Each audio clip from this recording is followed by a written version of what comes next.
Hey community, this is Dr. Hugh coming at you, and today I have an accumulation of 35 years of experience. I'm 50 years old. I got in the health space when I was 15 years old. I lost 80 pounds in a matter of 6 months, and this is what really led me to my journey in the natural healthcare field. And if you're suffering from any chronic condition at all, this is something, this webinar, if you're watching it on YouTube, if you're listening to it, you're going to want to watch or listen to this entire presentation. Now, one of the things is if you are listening to it on audio somewhere, is there's going to be a link somewhere here where you can go to the website, my website, and actually download this presentation. But what we're going to be talking about is are your vegetables causing more damage than good when it comes to your health? And after seeing 25 years of clinical experience, actually seeing clients, is a lot of people come to me and they quote have a healthy diet. Well, what is a healthy diet? Lots of vegetables, lots and lots of vegetables and no protein. And that is not a healthy diet. And I'm going to try and connect the dots. So clinically, what I'm going to present today is information that I've accumulated over 25 years. And in the last 6 months, I've been really studying this and trying to connect all the dots to bring this content to you so you don't need to suffer with a chronic condition if you actually are suffering from this. Now, the gist of it is you're going to want to do a carnivore-ish diet, which means protein and then vegetables strictly. Now you're like, oh my goodness, hold the phone. And you're going to have to listen to all this. Now, clinically, I can tell you, I see the most difficult cases. I see people all over the world. And the people that come to me are severe chronic illness. They have, can't get out of bed. They have chronic fibromyalgia. They have chronic digestive issues. They can't think. They have brain fog. They can't go to work. These people have been mauled in the medical system. And since I've been implementing this regimen, this lifestyle that I'm going to go over, I've had breakthroughs in cases. So, for example, one of my cases, she's, I think, 56, and she did a carnivore-ish diet along with some other functional medicine protocols, and we're still working with her case right now. She had chronic diarrhea since she was in high school. Chronic diarrhea. Can you imagine that? Disaster pants. The first thing that she was concerned about wherever she goes, where's the bathroom? I got to find the bathroom, right? So doing the carnivore-ish diet, eliminating the things that are causing havoc in her digestive system. In basically 3 weeks, she went from having chronic diarrhea since she was a teenager to zero diarrhea. So consistent bowel movements. That's what we're aiming for. So really, the title of this is The Dark Side of Vegetables. Now, one of the things you have to realize is you can't make a blanket statement. Any blanket statement is just false. Now, one of the things is vegetables are good regardless. This is not the case. In my clinical experience, all the research I've done, vegetables can cause a lot of havoc on people's bodies. All right, the first thing we want to do is we just want to go over some definitions. Now, there's not a lot of complex words in here, but there's one word that I want to make sure that you understand. So I'm going to give you the definition of this. Now, all the stuff I'm talking about here is researched. Now, this comes from Harvard. Now, one of the terms that we're going to use is anti-nutrients. Now, what the heck is an anti-nutrient? This is specifically in plants. Plant food, like tomatoes, vegetables, that kind of thing, beans. So an anti-nutrients are in plants. They are compounds designed to protect, from bacterial infections and being eaten by insects. Now we're talking the vegetables. So broccoli. Broccoli produces anti-nutrients that protect it from infections, bacterial infections, other diseases, right? And it also produces chemicals that when insects eat them, they have a very, very bad taste and the insect might actually die. So when you look at our world, right? God created the world. Look at the world and look at the plants. 90% of the globe is covered by plants.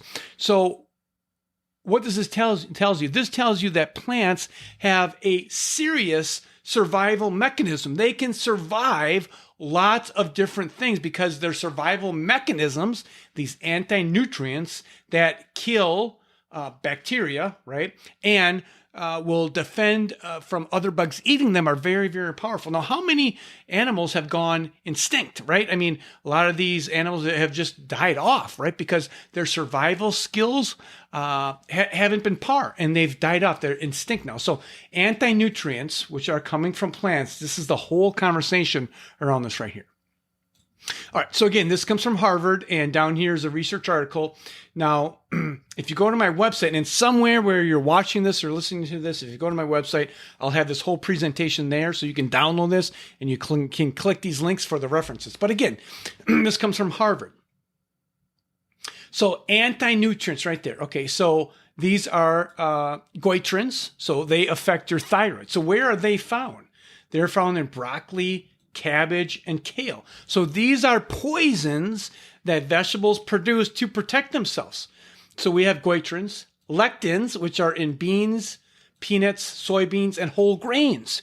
So if you look at how many whole grains people are eating, how many vegetables are people eating, and they're sick, and they're wondering, they come to me, Doc, I'm eating a healthy diet, and they've been bombarded that vegetables, and grains are good. And in reality, these have anti-nutrients that are causing devastation. Now, clinically, I can tell you clinically, the people that I put on this carnivore-ish diet have gotten way better results than the people in the past that I have not had this knowledge and this understanding on connecting the dots. This can drastically save people's lives. Now, there's also a thing called oxalates, which are anti-nutrients, are poisons, right? So where are oxalates found? Green leafy vegetables, tea, beans, nuts, spinach is high in oxalates. And here in the presentation, I'll be going over more of oxalates.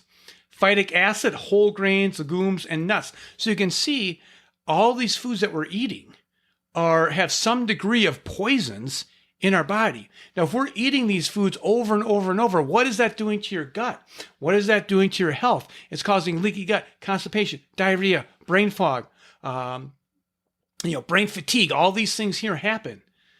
Saponins, legumes, and tannins are in teas. So these are defense mechanisms, defense chemicals that all plants on planet Earth produce to make sure that other predators, we're a predator, human beings, don't eat them, or if they do eat them, they get sick, and we have a nation of sick people. Here's another research article right down here on what are anti-nutrients, and I'm going to read this. They appear to be a form of a defense mechanisms. This is the defense mechanism. This is the whole theme here. Are you eating vegetables that have a bunch of defense mechanisms and are making you sick? And if you are eating a lot of these vegetables and potatoes and all these different things and nuts and you're sick, but you've been told it's healthy, it's not healthy. This is actually producing problems. They appear to be a form of defense mechanisms, right? That's why plants survive so well, with which plants protect themselves from the dangers posed by insects and harmful microbes. In humans, now this is critical, in humans, anti-nutrients are thought to lead to nutritional deficiencies, not thought, scientifically proven, lead to nutritional deficiencies, bloating, nausea, rashes, and headaches. Now, if you have a bad gut, you have a bad life, period. 80 to 90% of your immune system is located in your gut. So let me say that. 80 to 90% of your immune system is located in your gut. So if you have a bad gut, your whole immune system is going to be trashed. All right, so here's a nice picture. I like visuals, anti-nutrients, so you can see where lectins are in, phytates are in, right?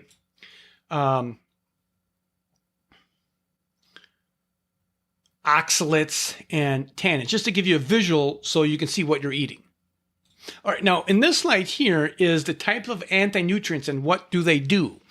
So phytic acid reduces mineral absorption, so we need minerals.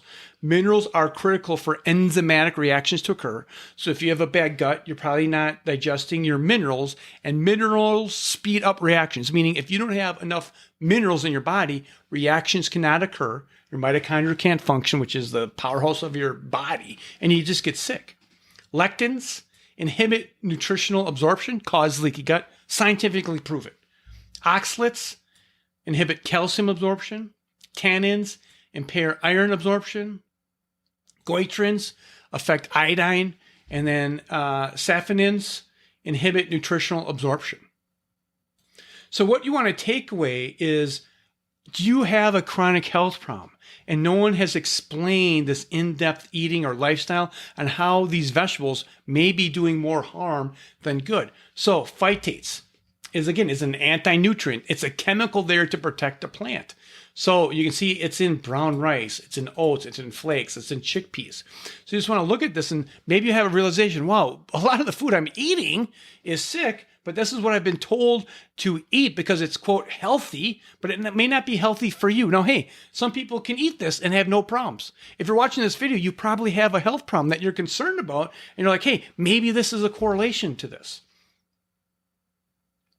Okay, these are lectins in here. So we have them in tomatoes, wheat, potatoes, or beans, chickpeas. So these are lectins, which are, again, are anti-nutrients, which are really going to affect the gut and cause leaky gut. Now, this study is, and there's thousands and thousands of studies on what I'm telling you. I don't want to go over a bunch of research, but I want to show you a couple pieces so you can understand. So this was published in December 2022, which is fairly new. Now I'm going to explain this here because this is real critical. The gut-brain axis review on association between Parkinson's disease and plant lectins. Holy smokers, OMG, this is the next slide.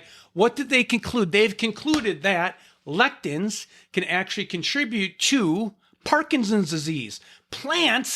Chemicals in plants cause detrimental things. And if you have a chronic health condition, you really need to look at this and say, hey, is this causing me problems? Now, I'm not going to say a broad statement that 100% of people are going to have problems, but the people I see are really chronically ill. Chronic illness is devastating. And if you're getting the wrong advice, and I'll be honest with you, it takes lots and lots and lots of research and connecting the dots. That's what I'm really good at. At 25 years of clinical experience, I can look at a case and I can connect dots. So let's go in the conclusion of this paper right here. So it says plant lectins may lead to pathological Lewy bodies. What is that? That's basically degeneration of your nervous system in anywhere in your nervous system, right? So we have a nervous system in our gut and it goes up to the brain. So these Lewy bodies are very bad. They're basically neurological tissue that's dying. So plant lectins may lead to pathological Lewy body formation in the GIT, which is right here, abbreviation, in the gastrointestinal tract, all right? Now, this is shocking. The Lewy bodies can then travel retrogradally via the VN, which is the vagus nerve, VN. So they travel up the vagus nerve, just like little ants, right? They travel up your vagus nerve, and I'll show you where your vagus nerve goes. And they go in this area of your brain called the substantia nigra, and that produces dopamine.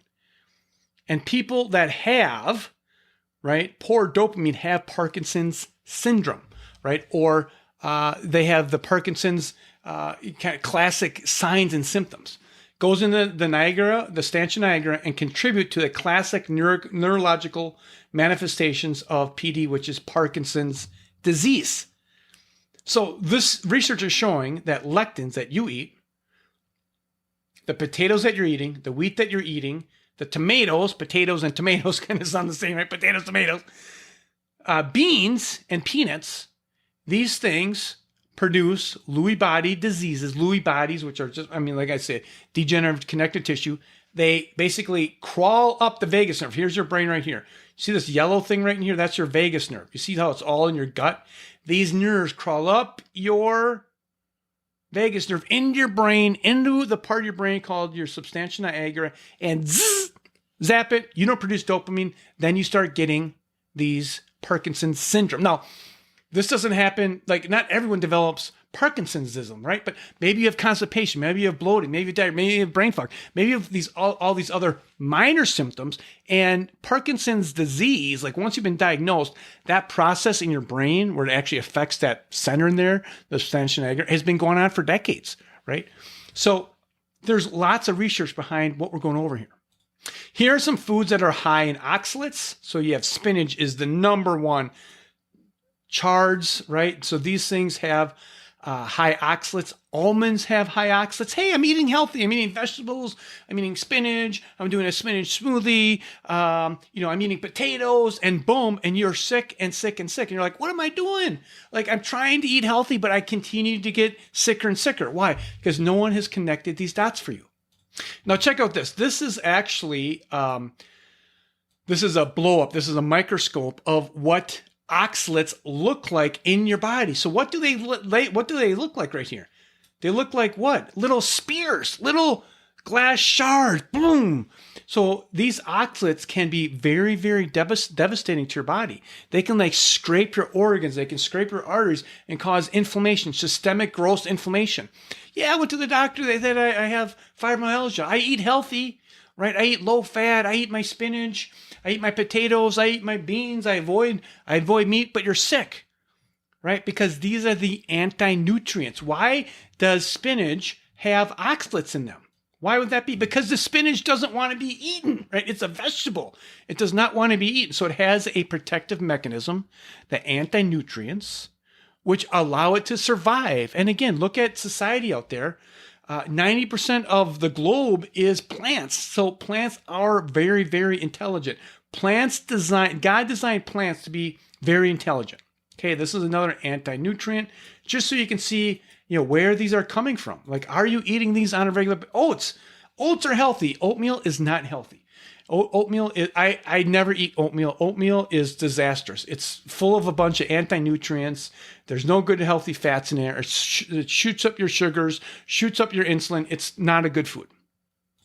All right, so these are some things that I just got from Google, right? So you can see right here some of the stuff. So oats are an anti-nutrient, and guess what? They are.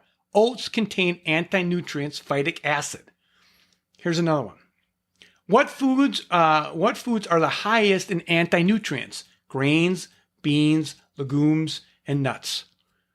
Now, I hope there's some light bulbs going on. I hope this can help you. I hope this audio can make a drastic impact in you, because if you're listening to it this far in 17 minutes, you probably have some kind of chronic health condition. And I hope there's some light bulbs going on, because clinically, I'm a clinician. Like, I see people all over the world. This works.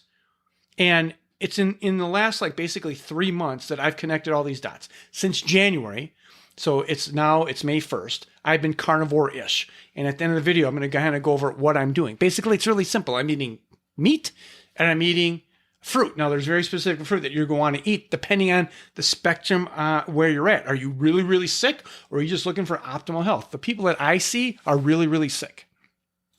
All right, so what I'm going to show you this here. So we have nuts, right? So what I'm going to show you here, this is a walnut tree. That's a nut, right? So when you're eating the walnut itself is actually the seed.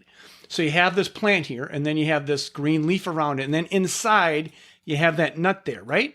And then if you crack the nut, then you have the almond, and the almond is the seed. Now, why are seeds have so many anti-nutrients? Because that is the most viable thing that the tree is producing. What I mean by that, the tree knows that if that seed gets destroyed, if that seed gets eaten, what's going to happen to the survivability of the walnut tree? If all these walnuts would get eaten, right? And what I mean by eaten is a predator, a human being comes in and starts eating it, grinding it down, that seed. So nuts are seeds, almonds are seeds, cashews are seeds, peanuts are seeds. They're the most prized possession of that tree, because that is what's going to make sure that the next generation of walnut trees continue to grow. I hope that makes sense. So when you look at it just from a survival mechanism, the way God designed it, plants are 90% of the globe. These nuts have chemicals in there where if animals eat them, they get sick. And this is how they've survived for so many years. So I want to show you that so you can understand what we're talking about and the way God designed foods to be eaten. Now, again, remember, phytic acid is an anti-nutrient. If you go all the way to the beginning, we talked about what it does. It's a protective chemical that's going to allow the seed to survive or the vegetable to survive. And so other predators, rabbits, humans, don't come and eat them. So what foods has the most phytic acid, which are beans, legumes, nuts, okay, and grains. So there are going to be a common theme here, like what's happening? Are you eating a lot of these things? Now let's get into actually real solutions here. Now, I Googled this. What foods do not contain anti-nutrients? Do not. And it says what? Unprocessed meats. Meat is the most highly nutritious thing that you can consume. And it's not going to cause your arteries to stroke out and increase cholesterol and you to have a heart attack. That is total 100% propaganda. And that is falsely proven with thousands and thousands of studies. So you have to realize, like, what is the agenda here? What do we make in this country? We make a lot of wheat. We make a lot of corn. We want to push that on that. We want to sell that. So meats do not contain anti-nutrients, and meats are the most nutritional food that you can eat on Mother Earth. Does beef have anti-nutrients? And it says raised meat, vitamins and nutrients from properly raised meats do not have any anti-nutrients. So if you get rid of your vegetables and your almonds and your nuts, which all produce chemicals, and if you're sick, do you think that might give your gut a break? That might decrease your chronic illness?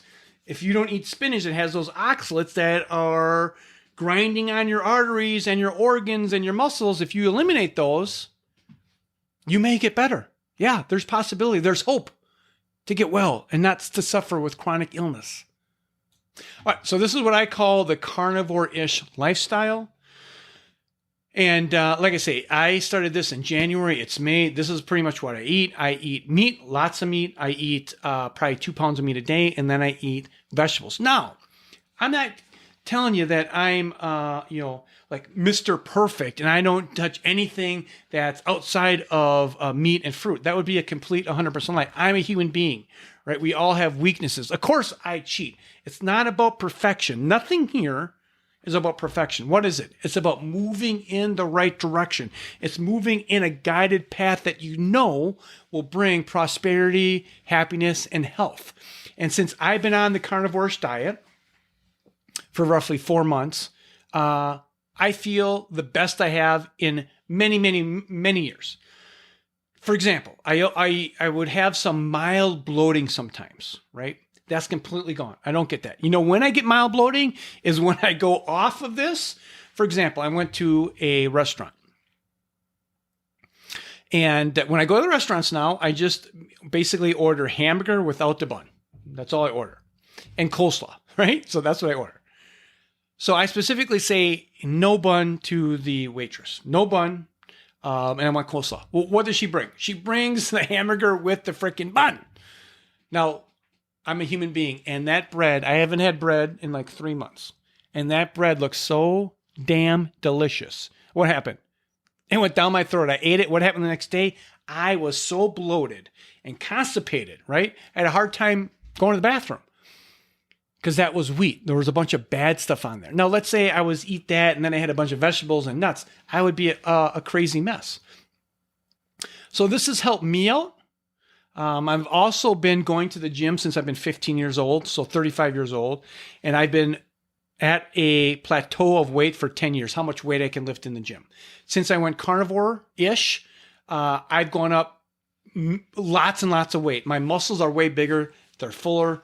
My sex drive has increased. A lot of great things have happened to me, and this is all because I'm eating way more protein, and I've eliminated all these anti-nutrients that I was eating, quote, being healthy, right? So this can make a huge impact in your life. So this picture here, I call it carnivore-ish. So you want to focus on meat, eggs, and dairy primarily, and then you want to get your basically carbohydrates from fruit. Now, this is a really great picture. So this is all the nutritional facts of a ribeye steak. Now, if you look at this and you actually look at what nutritional value is in meat. Now, one thing you have to realize is the vitamins in meat are readily available, means that your body really absorbs them. When it comes to meat, it's very easy to digest meat. You know what's really hard to digest is the broccoli and the fiber. And when it comes to the nutrients, when it comes to broccoli, the nutrients are really tied in hard with the fiber. So it's hard to extract the nutrients from plants. Where versus meat, it's very easy. Now look at this. Meat has calcium, copper, iron, magnesium, phosphorus, potassium, selenium, zinc, choline, right? Choline is for connective tissue. Omega-3 fatty acids, vitamin K, vitamin E, vitamin D, B12. The only place on planet Earth you can get B12 is fleshy meat. B9, B6, B5, B3, B2, B1, and vitamin A. So this is all in meat. Meat is one of the healthiest foods. I'm going to go is the healthiest food that human beings can eat. Now here's a rule of thumb. And this can be kind of hard to follow sometimes. Is you should eat, if a 150 pound person, the goal is to eat 150 grams of protein every single day. Now, some people may or may not be able to do that. Like me, I'm 240 pounds. I try and consume about 200 grams of protein every single day. Now, the ideal would be 240. So I really go between 200 and 240. So for every pound, you should be trying to eat a gram of protein. Now, let's give you some context. So here's a pound of beef, right? 100% grass-fed beef. And I'm not a stickler. Like if you can't afford free-range meats, then fine. Just go and get the special beef, whatever it is. Like it's going to make a drastic impact in your health. Now, if you can afford the grass-fed beef, then you should. Now, I'll be the first one to tell you, I don't always get the grass-fed beef. Why? Because it's really, really expensive, right? And being on the carnivore-ish regimen or lifestyle, you eat a lot of meat. It's a little more expensive than going and eating a bowl of cereal, right? For breakfast or whatever. So when I wake up in the morning, I have videos on my channel about this. I call it my carnivore cereal. It's hamburger. What I'll do is I'll cook up 3 pounds of hamburger, and that might last 1 to 2 days. Maybe I cook up 5 pounds of hamburger, and that lasts 5 days, right? So just to give you an idea, this is 1 pound of 90-10, right? 90-10, so 10% fat. And within this 1 pound here, there's 90 grams of protein. So if you weigh 150 pounds, you got to eat 1.5 pounds of beef every single day. You know, maybe think, whoa, that's a lot. And it might be a lot, but guess what? When you eat beef, you're not hungry. And then when you eat this much beef, guess what happens? You don't eat all the crap. You don't eat all the almonds. You don't eat the broccoli. You don't eat the spinach. All these things that have anti-nutrients in there that are causing havoc on your digestive system. Now, next portion is really, really important for fruit. Now, what I'm recommending here is that you try it on and see if it works for you, right? If you're already kicking ass doing whatever you're doing, then ignore what I'm talking about. But if you have a health condition, try it on and see if it works for you, right? This is really important. I have this fella up in Canada, and he had chronic constipation, bad constipation. And he did a carnivore-ish lifestyle, which is what I'm laying out here. And he went for a few days and just ate meat, which is great. Like you can just go hardcore and just eat meat. I think you want to eat meat and fruit. And I'll explain why you want to eat meat and fruit. Let me explain that now. When you look at fruit, why is fruit better than plants? Because fruits are designed to be eaten, right? So this is how fruit survives.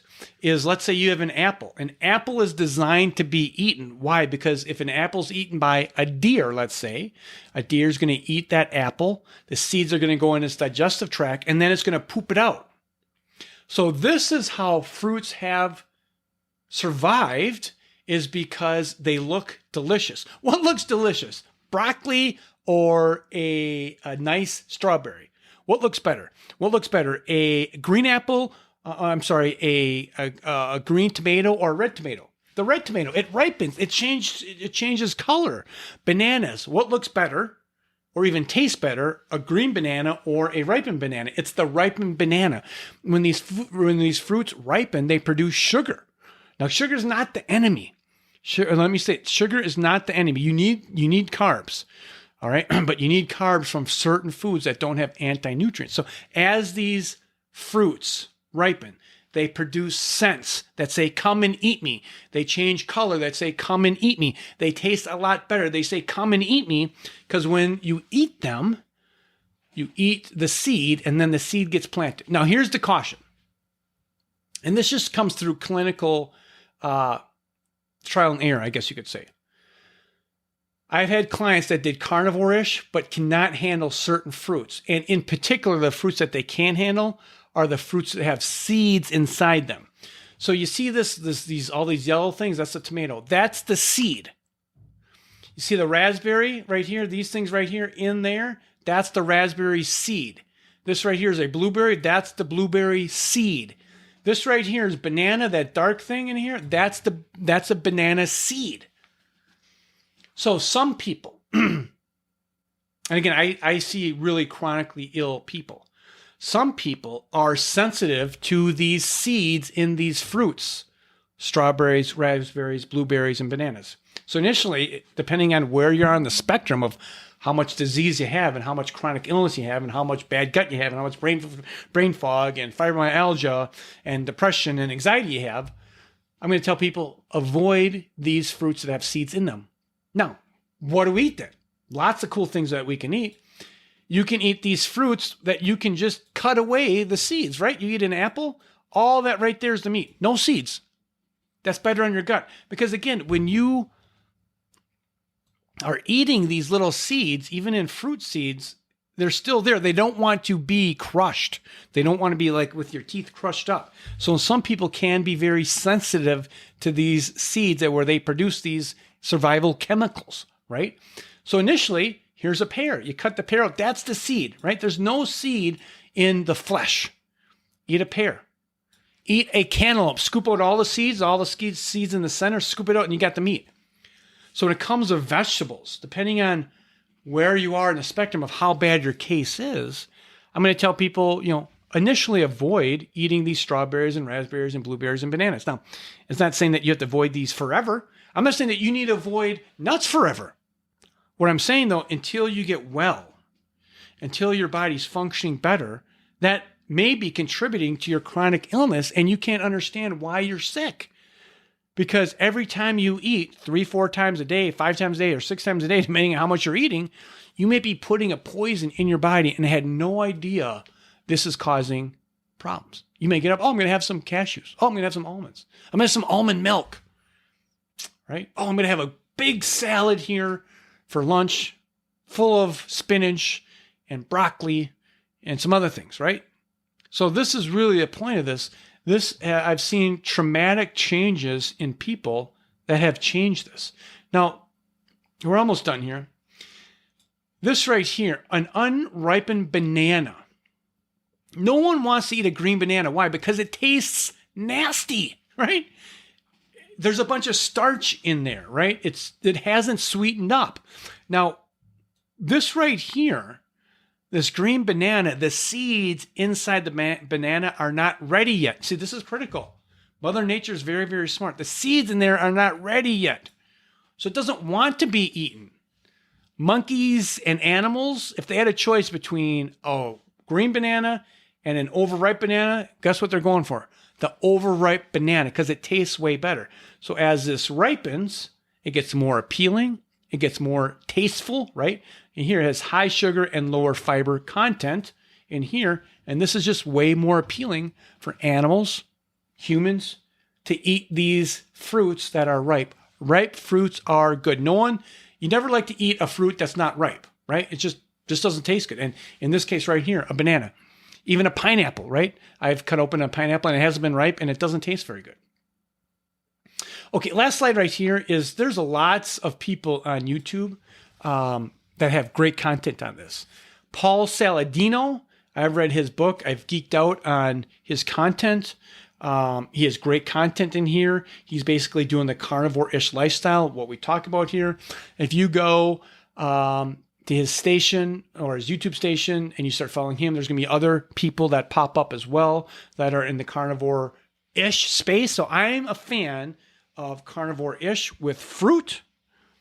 And if you have, if you have a well gut, there's probably some other things that you can add, some like potatoes and those kind of things and rice. But if you're chronically ill, like I'm dealing with chronically ill people, you need to be very, very stringent until you start moving the needle on healing and reverse your chronic illness, which is possible. Where there's help, there's hope. As long as you're alive, as long as you have a pulse, there's a possibility for you to recover for whatever disease you have. Now, you need to start at the low-hanging fruit. Like, if you go out and you get $30,000 of medical care, expensive stem cell therapy or IV injections or whatever it is, but you're eating all these anti-nutrients, you're not eating any protein that has good, healthy fat that actually builds tissue, and you're surviving on vegetables and you're sick, that's a problem. Okay, with that being said, this is Dr. Hugh. Take care. Bye-bye.